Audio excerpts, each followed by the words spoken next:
அள்ளித்தரும் முத்துமாரி அம்மனை பற்றி அறிய இருக்கின்றோம். ஆடி மாத பரிகாரமும் கூட. ஆடி மாதம் வந்தாலே இல்லத்தில் இருக்கும் அனைத்து தோஷங்களும் நீங்கும். ஆம், இந்த மாதத்தில் தான் அம்மனுக்கு உகந்த வேப்பிலையை நம் இல்லத்தில் தலைவாசலில் கட்டி அம்மனை வழிபடுகின்றோம். இதனால் நம் இல்லத்தில் இருக்கும் அனைத்து தோஷங்களும் விலகி அம்மனின் அருளாசியால் சந்தோஷம் நிலைத்திருக்கும். அம்மைக்கு காரணம் என்ன, இதற்கு சிவபெருமான் சொன்ன மருந்து என்ன என்பதையும் தெரிந்து கொள்வோம். அத்துடன் ஆடி மாதத்தில் ஏன் மாவிளக்கு கண்டிப்பாக ஏற்ற வேண்டும் என்று சாஸ்திரம் வலியுறுத்துகிறது என்பதை பற்றியும், அத்துடன் அம்மனை வணங்கும் முறையை பற்றி தெரிந்து கொண்டாலே நம்மை சுற்றி உள்ள பீடைகள் விலகும். சரி, ரேணுகாதேவி எப்படி முத்துமாரி அம்மனாக மாறினார் என்பதை பற்றி அறியலாம்.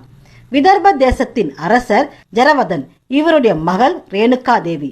தன் மகளுக்கு நல்ல மணவாளனை தேடிக்கொண்டு இருந்தார் அரசர்.